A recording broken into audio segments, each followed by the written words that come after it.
আমি যদি এখন মারা যাই তাহলে পরে আমার জন্য জান্নাত অপেক্ষা করছে না জাহান্নাম অপেক্ষা করছে, আমার ভাবা উচিত। আমি যদি এখন মারা যাই, কবরের সওয়াল জবাব ঠিক মতো দিতে পারবো কিনা সেই হিসাব আমার এখন করা উচিত। কারণ চোখটা বন্ধ হয়ে গেলে, দুনিয়ার শ্বাস বন্ধ হয়ে গেলে আমার আর কিছুই করার থাকবে না। আপনার সন্তান 2 দিন কাঁদবে, 3 দিন কান্না করবে, তারপরে কবরস্থানে গিয়েও একটা বারের জন্য সালাম দিতেও যাবে না। বাস্তবতা, এটা দুনিয়ার বাস্তবতা। দুনিয়ার মানুষ ব্যস্ত হয়ে পড়ে, এই বাস্তবতাকে আপনি অস্বীকার করতে পারবেন না। তাই প্রিয় ভাইয়েরা আমার, উসি বিনাফসি ওয়া ইয়াকুম, আমি আমাকে সহ আপনাদেরকে নসিহা করছি, আসুন দুনিয়াদারিকে একটু সাইডে রাখেন, আখিরাতমুখী হন, আল্লাহর দিকে একটু ফিরে চলি। এর আগেও আমি এক খুতবায় বলেছি, চলেন আল্লাহর দিকে ফিরে চলি।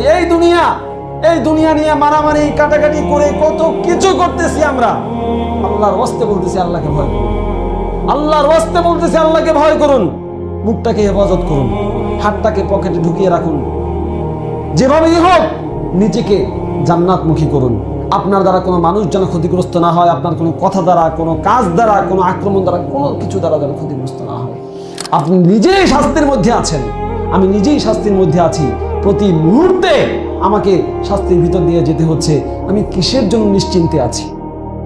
আসুন আমরা একটু আল্লাহর দিকে ফিরে আসি, বেশি আমল এর দিকে মনোযোগ দেই, বেশি বেশি করে নফল সালাত, তাহাজ্জুদের সালাত, 5 ওয়াক্ত সালাত তো অবশ্যই পড়বো ইনশাআল্লাহ। এর সাথে সাথে নফল সিয়াম, তাহাজ্জুদের সালাত, বেশি বেশি আল্লাহর সন্তুষ্টির জন্য দান সাদাকা করা, এগুলো আমরা করার চেষ্টা করি। আল্লাহ সুবহানাহু ওয়া তাআলা আশা করা যায় ইনশাআল্লাহ আমাদের এই কাজগুলোকে, আমলগুলোকে কবুল করবেন এবং এর বিনিময়ে আল্লাহ সুবহানাহু ওয়া তাআলা আমাদের গুনাহগুলোকে মাফ করে দিয়ে আমাদেরকে তার তৈরিকৃত জান্নাত দান করবেন। আমিন।